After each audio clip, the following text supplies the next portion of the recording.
Welcome to Proof of Culture. Proof of Culture is a podcast that is dedicated to exploring the dynamic and evolving world of culture in Web3. In each episode, we dive deep into the stories, strategies, and insights of the most influential figures in this space. Our goal is to provide listeners with in-depth knowledge and trends of the most fascinating people who are driving our culture forward. As always, I'm your host, Sian Morson, founder of TheBlkChain, and a passionate advocate for the amplification of BIPOC, women, and LGBTQ artists and entrepreneurs in the NFT space. Today, we're thrilled to feature Betty, the pioneering mind behind Deadfellaz, a groundbreaking NFT project that has captivated the digital art world. This project has not only challenged conventional norms, but also managed to foster one of the most vibrant and inclusive communities in the space. Betty's journey is a testament to the transformative power of NFTs and the potential they hold for artists and collectors alike. Betty is a trailblazer in the NFT space. She has a rich background in digital art and creative services. She's got a keen eye for detail and a deep understanding of the cultural shifts in the digital art world. She has positioned Deadfellaz at the forefront of the NFT movement. Her commitment to diversity and inclusivity aligns perfectly with the ethos of TheBlkChain, making this episode a must-listen for those who champion these values. In this episode, we'll explore how the project came about, what it's like working with her husband and partner Psych to create the Deadfellaz, why Betty thinks Asia is the next vanguard for digital innovation, and her latest project, Culture on Chain. As always, we'll discuss the importance of representation and inclusivity in Web3 and what's next for the Deadfellaz. This episode promises to be insightful and inspiring. Okay, let's go. Betty, thank you so much for being here. You are like one of the top people that I really wanted to talk to. The way that you move in this space has been super admirable. Tell me about your journey to Web3. Everyone has sort of a circuitous path, I think, to this space, and I'd love to hear your story about how you got here. I think the destination of Web3, like literally nobody had in their minds really, because none of us even knew what it was, you know?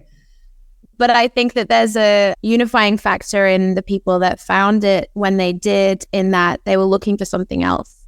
You know, they were looking for disruption, they were looking to create, they were looking for more than what was. And that was no different with me. I have been a person, and I've spoken about this quite a lot, I've been a person that's done lots of different things, like loads of different things. I studied biomed at uni. It's a strange journey. And I would spend a lot of time worrying and getting a lot of anxiety over the fact that I was wasting my time in the various things that I was doing. And I was frustrated that I never seemed to find my thing. You know, I could do a lot of things and I was good at a lot of things, but I never found the thing that I was like, this is me, this is what I want to do. And I always, my whole life, knew that I wanted to create. I just didn't know what or where or how. But I did. I threw myself into creating a lot of different things over my life, and it's been a big journey. Prior to Web3 though, I was running a creative production agency with my husband, Psych, who is the co-founder of Deadfellaz and the artist at Deadfellaz. And we would service AAA brands. We were doing really well. We had good clients. Like it was good work. You know, we were looking after brands like Google and the UN and the Olympics, and it was a good setup, but it was very, very corporate and very much like we've got bounds to the creativity that we can play with. But I'm not complaining, because it was a client list to die for and really cool. But once COVID hit, because of a lot of the things that we were creating were tied to real life events and activations around the world, everything obviously got canceled. And the creative industry was one of the first things to just drop completely, because it's seen as unnecessary and I guess frivolous in many instances. And so we took a huge hit. We have 3 children. Australia got thrown into a rental crisis and a housing crisis and everything else crisis. And we were just like, what the hell do we do? It was around that exact time as well. I was working, and I had done for many years, in conjunction with my creative stuff. I was working in community, so I would organize and I would gather mutual aid and events, workshops, entrepreneurship, all kinds of different things for women, gender diverse people, First Nations women, and in my local area and nationally as well. And it was really great, but I was hitting this frustration level that I just couldn't get over. I was working within systems that just didn't work, you know, trying to get a result for myself and for people around me that almost didn't exist and wasn't ever meant to exist. So I was so frustrated with everything around me and everything I was doing. And I was like, surely there's something else. Surely there's more, you know, like how can we push this further past all this bullshit, really? And then, so Psych, my husband, is in an art collective, a digital art collective called Depthcore. And that's been going for like over 20 years. He's been in it since he was 20. He's like 33 now, 34. And some of the artists in the collective were like, hey, you should check out NFTs. Some of us are creating these NFTs. It's amazing. Like talking about the benefits of blockchain and whatnot. And he told me, and I swear to God, like I haven't had a reaction like this to something for, I don't know, it was like a light bulb moment. And I was like, this is it. I grabbed him by the shoulder. But wait, did you know at the time, were you already familiar with the concept of Web3 and NFTs? No, or were you just looking for something new? I just needed, I needed infrastructure or something that was pushing past what we were doing and what I was doing. I was like, I've reached the limit and I'm not going to get a result that I want working in this broken ass system. You know, I wanted something else. And he told me about this, and I was already familiar with crypto. We'd been playing around with crypto for a few years, not successfully, mind you. But it was just this light bulb. And I can remember his face because he must have been a bit weirded out because I was like, this is it. Like I was freaking out. And that was literally it. I can remember I was in the back room where the office was of our, like, a house that we were renting at the time. And I remember surrounded by all my children's crap everywhere. And, you know, there was like music on, and I can remember just standing there, and that's it. That's the moment. And I've been obsessed ever since. I haven't been able to look away. I was immediately like, you know, oh my God, where can I consume as much as I can? Clubhouse, Twitter, like where is everyone? What's going on? Desperate to find my communities. And I did. And then the rest is history. I think for a lot of us, it was pretty much what you said. During the pandemic, everything has slowed down significantly. You know, those of us who weren't already working remote, everyone was just basically stuck. And I think that there was this sort of convening around Clubhouse, right? And I often say that I think Clubhouse was a moment. I mean, I don't really know if they're even still what they're doing now, but it was such a moment because it was about connection, right? And it was audio only. And it was like, you could listen passively or participate, but you could do it while you were doing other shit, right? But everyone was trapped inside, and it was the one way to really connect with people because we were all isolated. And so it's really interesting how Clubhouse for so many of us represented sort of like that genesis, that birth of like what I remember seeing, like, what are NFTs in a room one day? And I was like, okay. And it was just so many of us just gravitated towards Clubhouse at that time. What was it for you? How did Clubhouse become a part of your journey to NFTs and to Web3? It's an interesting one because Clubhouse was really in its heyday when I was my most nervous to join in. And so I can remember, like, we would have it on all day, just all day. Like you said, it was just always on, always going. Just be listening to it basically constantly. I can remember running into rooms, like I could run into a room if I heard a woman's voice or like any voice other than like your typical baritone, like crypto bro talking and then talking over each other. Anytime I heard anything other than that, I would run into the room and be like, oh my God. And like listen it, like, who is this? Who's talking? And it was those moments that really gave me the validation to jump in. I was still so nervous. I never even spoke on Clubhouse, never. And I'll tell you why. The work that I did in community brought me a lot of, not backlash, but like resistance. And I think that's the case when you're doing anything that's got impact or that challenges the status quo, you feel resistance. And I think that that's a good thing. And it's an indicator of, you know, you're progressing and you're getting somewhere with it. But at the same time, I didn't know if I was ready to receive that from the crypto space because I knew the demographic and I knew what that looked like and how toxic the internet is and all this stuff. And I was just so nervous. I was like, is there even a place for me here? Like, should I even be bothering with this? And then I eventually got to the point where I was like, I can't not join in. So I made myself a Twitter. I didn't have Twitter before, and just started talking. And I was looking at Twitter Spaces, like trying to find anyone that was speaking about anything that I cared about. And I came across the BIPOC LGBTQ space that was being run by Ed Balloon and Mech and Brittany and everyone. And I would just listen to that. And that was the first space I ever spoke in, their space.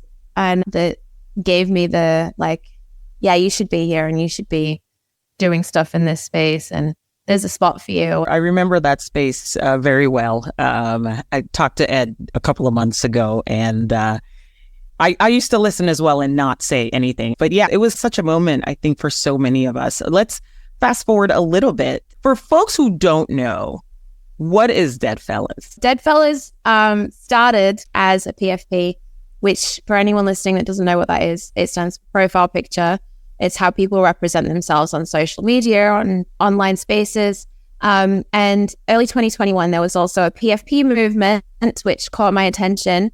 I had studied in my own time, prior to all of this, the fascination between sense of self and how we represent ourselves online and how communities build. And I had compared Web 1 to Web 2 and then hypothesized Web 3. So I need to find my essays because I was writing about this a long time ago. Wow. Yeah, I know. I was reflecting on that the other day, like, wow, I need to find this because that would be so interesting to me to compare. Absolutely. How all of that came about was fascinating. And I could see, again, when you spoke about the loneliness and the isolation that came with COVID and lockdown and all of the stuff that was happening around the world, it was like this perfect storm for the need for more communities to grow. And it was around silliness and joy and just collecting for collection's sake. And just, it was dumb fun. And then people started to do things that meant something, and it started to represent real community with real impact for a lot of people, and didn't see anything that I wanted to use. I thought, well, this is a cool concept, but I see nothing for myself. I see nothing for gender as a spectrum. I see nothing that's acknowledging anything outside of this demographic that already existed in crypto. So I thought, I'll make it. And, you know, Psych and I had together the skills to do it. We'd worked together for a really long time. Implicitly, I knew that he could create what I had in my head. So Deadfellaz came to me as like a lightning bolt idea. It was like fully formed. I could see what they looked like. I knew what the vibe I wanted. And so we created it, and it was the most fun of all time. It started out as a PFP project, so generative art, 10,000 pieces where people could come to the collection and anyone could come and find themselves within the collection, because all of the different traits that we used to generate the final images were designed ambiguous to gender intentionally, so that when they combined in the multitude of millions of different possible combinations, there was a beautiful spectrum that just naturally unfolded, and the result was anyone could come and feel represented and included and participate. I wanted to make sure that other people came and had their space to join in, and they did. And then it evolved into so much more. I knew that culture, and this is obviously the topic of this podcast, culture drives everything, and it's the glue that holds fabric together. It's the glue that forms communities, that gives us validation in who we are and who other people are, and understanding of other people. There's just nothing of substance without it. And so I wanted it to be culture first and people first, and especially acknowledging and respecting the movement that we came from, which was the art world and is the art world. So the majority of the support that we got early on was from everyone that I wanted to build this for. It was the queer people in the space. It was the BIPOC people in the space. It was everyone that I was like, I would love my community to be and to feel, and to, it just, and it made itself, and it was wild. I shouldn't say it made itself, because the community co-created. That's part of Web3 that I love. Proof of Culture is brought to you in part by Zora, the place to bring your imagination on chain. Visit Zora.co to get started. Connect, click, create. And now, back to our interview. We touched on the fact that we're in the middle of a bear market. I'd be remiss if I didn't say that everybody's floor price is down. And what I've seen or recognized is that some of the traditional PFP projects have had to figure out ways to evolve. How has the bear market affected Deadfellaz, and what does the next stage of Deadfellaz looks like? Because obviously you can't just be a PFP project and stay. I mean, you can just stay a PFP project, but what does the evolution of Deadfellaz look like? It's media, entertainment, culture, community, I would say, all of those things. And that was the idea always. You know, we always wanted to have a gaming world where people could connect through those means. That's how we got people talking originally, when there was like, nobody knew who the hell we were. It has been crazy though. The bear market it's been something that we've had to pivot completely at the same time as making sure we're true to the path that we always had. Because, I mean, I'll bring up royalties, but royalties, for anyone that's listening that doesn't know, I'm sure you all know, most of you, was a huge debate over the last year. Basically, marketplaces decided that they didn't want to honor them anymore. But basically, it ripped the rug out from a lot of creators, artists, especially artists that were creating projects where the royalties were the utility. Like a lot of people, like bring up Ed Balloon, Ed's Run Ed collection, the royalties were going to buying art from Black creators. The utility of the project, that's the point. And that was taken. And that's like, you design models around an agreement that you make coming in, and then it's gone. I think most PFP projects were already building towards different revenue streams and making sure that there was a business model there. Some, not all. Some, yeah. But the thing is, it had to be sped up like completely. It was like everyone was going one direction, and they just like slammed the door down and we're like, okay, we're going this way now. And I honestly feel like there's going to be a couple more of those moments where everyone starts to get comfortable in something and then slam, and we have to go the other way again. And that is the beauty and the horror of building an industry that you have absolutely no idea where it's going, because it's getting built. We're building the tracks as we go. It's cool when you know what you're doing and you've got the pieces lined up like we do, which is good. But it's no less stressful. It's very stressful. I mean, you bring up a good point in that you start a PFP project, you're operating under certain assumptions. Those assumptions change. You need to pivot. I think that for me, what that brings up, just having been a founder and having been an investor, is I think for some PFP projects, when they started, they were not all thinking business. They were thinking fun, project, etc. And what I've noticed in the space is that there has been a need to become founders and entrepreneurs, basically. Like if you have a project, you've made $60 million and you have a community of people who are looking to you, this has become a business. Whether you prepared for it or not, you are now here. And I've seen that pivot from quite a few people in the space and a few projects in the space. Talk about that experience for you. I mean, it sounds like you were probably a little better prepared than most because you were already running a business prior. But I'm wondering what that experience was like from a founder's perspective. I can remember thinking when we launched, we had a lot of, obviously through the agency, a lot of clients on the go already. We had to choose at one point because it was so much work to get Deadfellaz ready to launch. We really had to be like, okay, we sat down and we're like, right, we have to throw everything into this one thing and risk all these clients, or we have to just like not do that and just keep doing what we're doing. And I am a very risky person. I like to throw caution to the wind and just do the thing. And Psych is very much like I'll do what you think we should do type of thing, but like, is obviously his own voice and stuff, but he'll tend to like trust me in the crazy. Mm-hmm. And so we just did it, but we made sure that all the clients that we had like went to teams that we trusted to complete what needed to be done and, guided it, but like essentially closed those jobs off and like, right, we're just focusing on this now. So it really, before we even launched, became our entire focus. Like it was our job. That's it. Right. And has been since. It's been literally our life. Like my children are even involved. You know, they're like, my 8-year-old will be like, you should do this with Deadfellaz. When we were looking at this space, sort of anticipated that would be the case. The work, the shock of like, okay, we've done all this massive amount of work to get this project out. Now it's minted. I think that when back in the day, and when I say back in the day, 2021, it sounds like it's a long time ago now. When people minted, I think that they all felt like, oh God, you know, I can sit back now, I can relax. But actually it got fucking crazy when you mint, like, it's like, boom, you're in it now, you know, that's it. And I don't think a lot of people were prepared for that.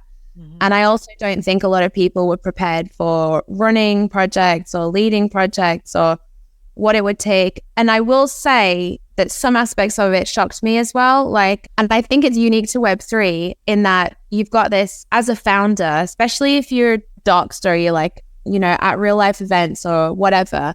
There's like an intersection of being like this personality that everybody knows. You know, you've got like a notoriety and you're visible and everybody wants a piece of you, but you're also the founder and leader of a large company. Yeah. That's not typically a combination that you see. Like it's like a level of niche celebrity that people have to deal with overnight that comes with a lot of challenges and risks, as well as social media being completely accessible all the time and thousands of people expecting to access you all the time. As well as the responsibilities of running a business. I think that combination presents a lot of pressure for a lot of people. And I don't think everyone's built for it. So I used to work at a VC firm, and one of the partners told me there was a husband and wife team that were pitching us. And he was like, no.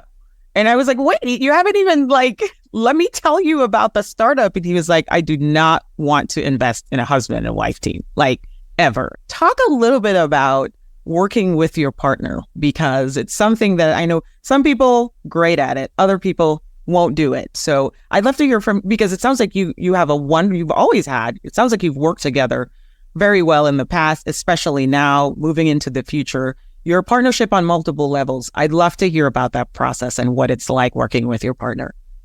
There's no other reality for us. Like, it's just how it is. It's just always been that way? Always been that way. We've always come at things together. We've always, even when I've had a project or when he's had a project, it's always been like we've been working on it together. You know what I mean? And we've been together since we were 18, and I'm 33 now. Wow. And we've lived so many lives together and evolved so much together that there is this just knowing and trust where it's like we know our strengths. I can't imagine working with anyone else because I don't have that deep knowing. Like, I know him at a cellular level and he knows me at a cellular level.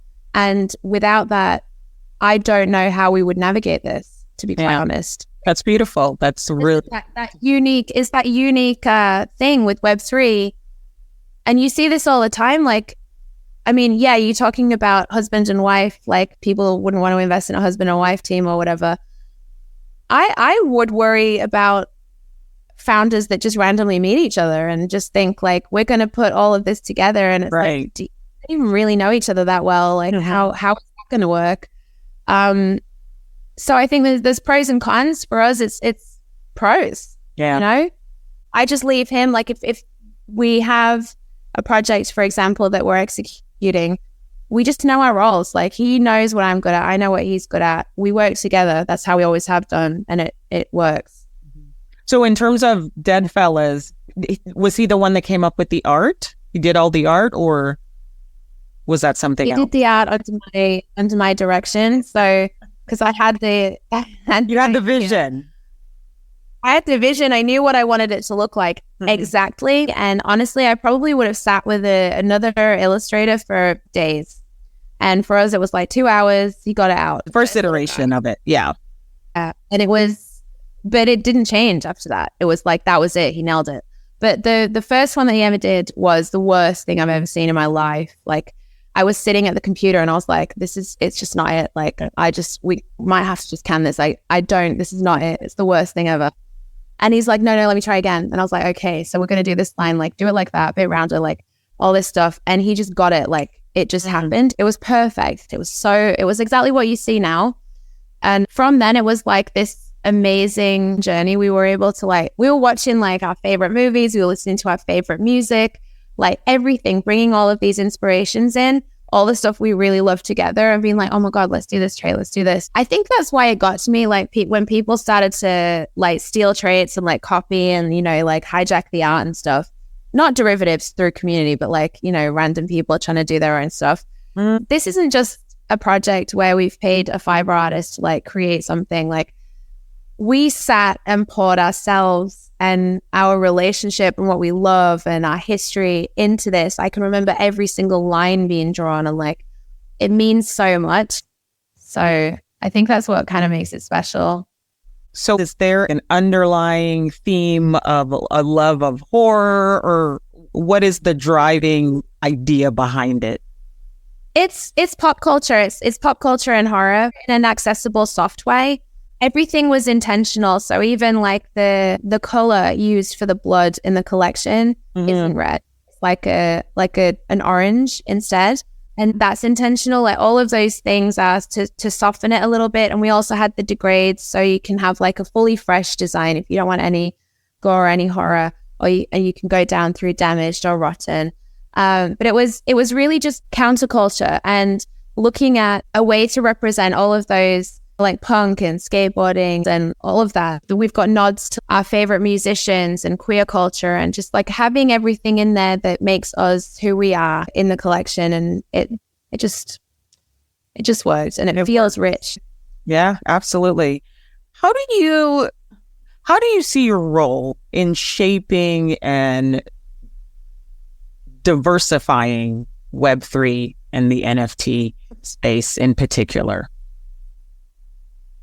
Me personally, I feel a lot of pressure, not pressure, responsibility, I would say. And I feel like there are a lot of people that would feel that as well, because I think that when you're asking for giant industries to change, we're sitting at the intersection of fine art, finance, and technology, and all of those are traditionally not very diverse industries. When everyone talked about Web3 in 2021, it was like, oh, this utopia, look at everyone, we're just PFPs, guys. The same exact people that uphold all of the stuff in Web2 are in Web3, and literally nothing's changed except now they're a cartoon cat.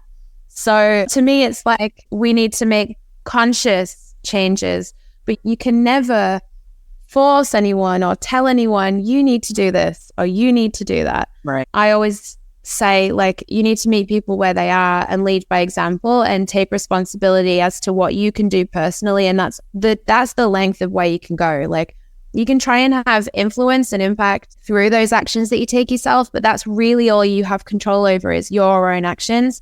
So rather than getting super frustrated about what other people are doing or not doing, which I do get frustrated, I try to lead by example, and I try to make a conscious decision like, am I doing this correctly? Am I doing that correctly?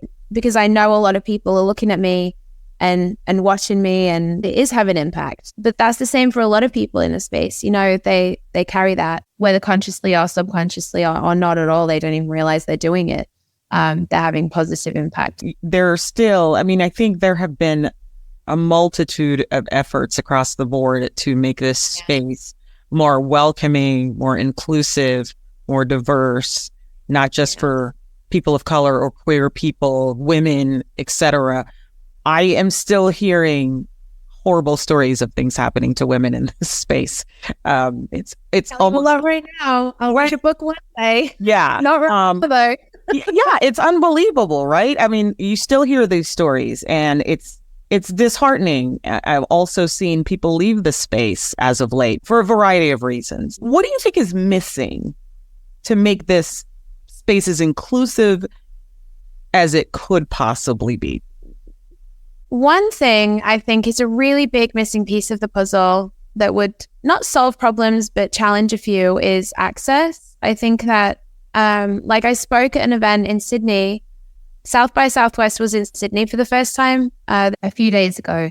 And I spoke on one of the main stages and it was great. And it was quite a mixed audience and I loved that. And then I went and spoke at an event called Women Who Innovate. And it was Michelle Reeves and Mavion and Honey Badgers. And they put it together and it was not a Web3 thing. Mm-hmm. It was just like women doing cool stuff. And I was there to talk about Web3 and there was only a really tiny handful, like maybe 6 people in the room that knew what I was talking about. And I think like every single person afterwards came up to me like, how do I get involved? How do I do this? How do I do that? And I think that clear pathway to even joining or experimenting, seeing even what it is so confusing. There's that level of access that sucks. But then I think also just in terms of getting the tech into the hands of people that would be able to utilize it most, like underserved communities where DAOs could be utilized to access community funds to improve resources or infrastructure or opportunities for kids. I feel like all of those communities would benefit from it the most and form communities really easily in this space and start to challenge like what it even means to be in Web3 or utilizing blockchain tech at all past that degen kind of thing. Yeah. But you need tech to get to that. And we're not at the point where tech is even accessible. We're not even at the point where you can afford internet access. So you're thinking lowering the barrier to access for people to get into the space. Yeah, just making it easier. To be quite honest, the majority of people will not ever give a shit about how a smart contract works. They just want to know what it does. And how it works for them, right? Yeah, exactly. Like what it can do for you, like lead with the value prop. If I go down the street right now to my kid's school and I stand and tell their teacher to listen to me about smart contracts and DAOs, and she'd be like, what? But if I said, I've got this opportunity where you can have infrastructure that's like transparent and immutable, and it's going to help you make all of your decisions in a fair way, like that is better. Yeah. But we're just so focused on making all of this content it's too confusing, I feel like right now. I agree. I think I say this quite often is that the actual user experience needs to be elevated and the technology needs to be in the background, because you're right. No one, if you say smart contract, it means nothing to the average person. I think art is a really great gateway drug into the space. There's still a lot to learn, but I think it's a great way to get people interested in collecting. I mean, the art is what brought me to Web3. And I think that it's a great way to introduce people to collecting. Every couple of months, I'll just be like, hey, I'm going shopping on Tezos. And I always get these great emails from creators who are like, thank you so much. You know, you made my day or you made my week. It's like, and you don't have to buy something that's, 10 ETH. You can, spend significantly less and amass a wonderful collection of great art. And that's the other thing that I try to tell people. It's like, there's really talented people here making great art. And so if collecting is your jam, this is a really great way to do it. But I certainly do agree with lowering the barrier to entry. I think so many things are so confusing to people. It's like they want to interact with Web3 in the same way that they interact with Web2.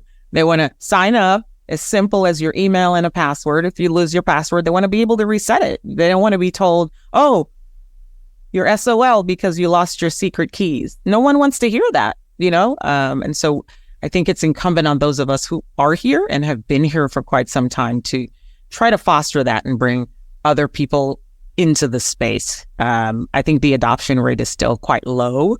And so those of us who are here are kind of special, right? The rest of the world, they don't really care yet. But I do think that the blockchain is here to stay. So we need to also figure out better use cases for the technology as well that will affect people on a deeply personal level. I wonder if you could talk a little bit about what's been one of the most rewarding aspects of your journey so far. Two stick out for me as like the top two. One of them is seeing, and you just touched on it briefly just now, seeing the immediate impact on real people and how that reverberates around the world. I've had messages from people all over the world where they've been like, thank you because of what you've been able to do. I was able to pay for my kids' school for 2 years. Stuff like that. Because of an exhibition we had, some artist got signed to this thing or got this job or, all of that, like that, the real world impact on people, even at a social level where we have had quite a lonely few years, I think, in the world. And you've got these little hubs where they're like essentially homes for people, that you can go into the Discord at any time and reach out, and you've got people there that's got your back, and there's people that have been speaking every day and truly love each other. Real connection is happening, and that impact on the world is a very, very real positive one. And I think a lot of collections have produced that, which I think is wonderful. When you look at what you're doing and you're looking at the landscape, it's easy to kind of look out and look at the macro and be like, right, so we've got gaming and we're doing this and we're doing that and all of these pieces. But then you zoom in and it's like real individual people and looking at their experience. That to me has been a really big deal. On the other side as well, personally, just being able to showcase to my children that you can work in creative industries and you can live an unconventional life and really with self-sovereignty and self-determination and provide value for the world, but also find value for yourself through your own expression and authenticity and all of that. That's a really, really big deal for me to be able to walk that in front of my 3 daughters. I think it's so easy to be telling children, you can do anything and you can do this and you can do that. And I was raised like that. But then when I hit the age where I thought, right, now's my time to do anything, I was hit with the real world. I wasn't really ready for that, where I'm able to do that with my kids, showcase to them with my own experiences, but also with a bit of realism as well. Like these, because I talk about the challenges I face with my kids, because I don't want them to get to the point where they're in the world and then they're like, oh shit. We speak about in very real terms, and that they're young, but I think that's important, and it's just been really cool. That's really great to hear. Yeah, you recently took a selection of artists to Korea? Yeah. Tell me about the impetus for that and what you're hoping to achieve. Okay, so Culture Unchained is essentially the manifestation of what I believe in my heart to be the biggest value of this space and this movement, is real people in their stories and what they're doing with this tech to challenge things and to progress things and to innovate for themselves and for the collective. And I think that those stories are not prioritized. They're not really being told in a way where I feel like many people would be able to discover them. You can learn about artists on Twitter Spaces, you can learn about artists on podcasts, but you kind of have to search pretty hard for them. So I wanted to, what I saw was every time we would go to like a conference or like an event or something, we would always find ourselves, and I always do, and you felt this too, you find yourself in a group of people and you look around and you're like, wow, every single one of these people is so interesting and so inspiring, and they're all powerhouses in their own right. They're all like the cell of their, like the nucleus of their own world. You know what I mean? Like they've got their own orbit. All of these people, and it's the same everywhere you go at these events. Like all of these amazing individuals with their own ecosystems and their own everything. I thought I need to document this because it happens every single time we go anywhere. I want these stories to be told. I want to look back in 20 years and be like, oh my God, this person's doing this now and this person's doing this now. I also wanted to produce content online that challenged the notion of what mainstream media is painting this industry out to be, because what they're talking about in terms of crypto and NFTs is not my reality. That's not my experience. Yeah. And I think that part of the value of blockchain is the sovereignty to tell your own stories and to document your own stories and to have ownership over that narrative. So that's what I wanted to do with Culture Unchained. We basically wanted to pick various creators from the space that I knew were doing really cool stuff, have a good story to tell, bring them together, and go experience something new together. So for us, that was Korea Blockchain Week. The same week, it was Freeze in Seoul, and it was also Fashion Week in Seoul. So it was a convergence of massive amount of culture all in one spot. I see Korea as a bit of an epicenter for the next movements in Web3 and what's going to pop off. So I thought it would be interesting to go over there and to facilitate some connections and experiences for the creators that were coming along. I pitched it to MetaMask to sponsor, who responded right away. They really liked the idea and wanted to see what we were going to do. So they agreed to sponsor the pilot episode. So we got to work and we did it. We went over there, had the best time ever. And the full pilot episode is actually released in the next week, which is really exciting. And it's going to be a thing that continues. So awesome. We're looking at Paris next time. We'll have a new set of creators. And it will just go on like that. Just hopefully this full series of different episodes looking at different creators, their stories, but also different parts of the world, and just kind of get a bit of a lay of the land in this moment in time.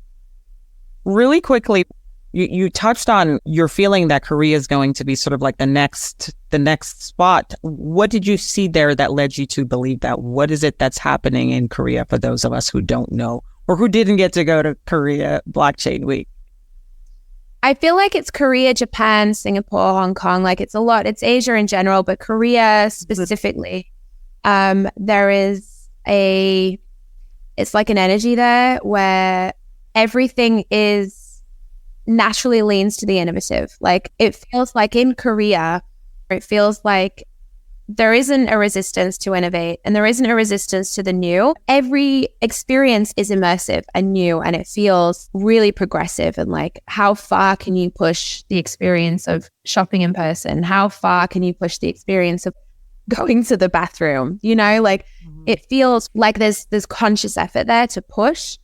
And with that in combination with the Korean wave, like the way that there is this cultural, countrywide, government-backed effort to push culture out into the rest of the world from Korea, that combined with that energy, the way that experiences when you're at like an event, like transmedia, there's like, it's never just as it seems. There's always something else. There's always something to discover or to add on. And the way that tech is like woven into that naturally, it feels inevitable to me that would be a place where it's going to pop off next. I look forward to it. I've never been to Korea. I've been to Japan, some other places over there, but I haven't been to Korea. So I look forward to visiting and experiencing some of that. This has been such a great conversation, Betty. I want to thank you again for your time, and let's close out with asking you, what does culture mean to you? Without culture, there is no substance to life. I feel like it is the energy that gives us the vibrancy that we need to live a happy life, a joyous life, an empathetic life.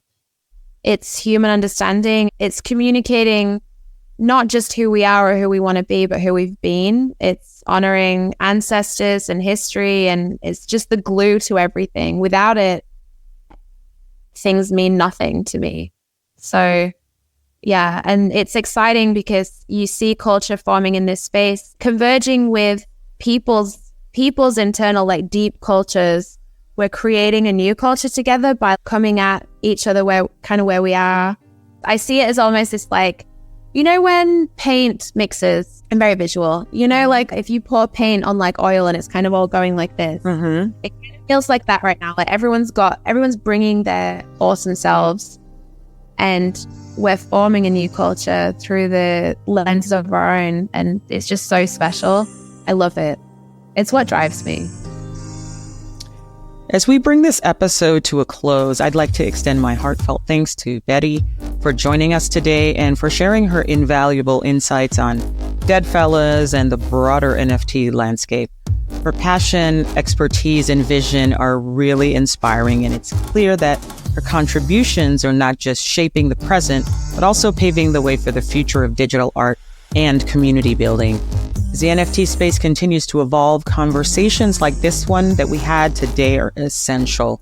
They not only inform and educate, but inspire and challenge us to think differently about the role of digital art and technology in shaping our culture and society. For those who want to learn a little more about Betty and the Deadfellaz, be sure to follow them on social media platforms and join the vibrant community if you can. We'll include all that information in the show notes. And remember, NFTs are ever-changing and full of opportunities, so stay curious and stay engaged. Thank you to all our listeners for tuning into this episode of Proof of Culture. Your support and engagement are what drives us to bring you the most relevant and insightful content in Web3. If you enjoyed this episode, please consider subscribing to our podcasts and newsletters and sharing with others that might find value in our conversations. For the latest on NFT news, educational content, and more episodes like this, visit TheBlkChain. That's www.TheBlkChain.com and join our mission to empower artists, collectors, and entrepreneurs in Web3. This is Sian signing off from Proof of Culture. Stay creative, stay innovative, and most importantly, stay true to your vision. Until next time.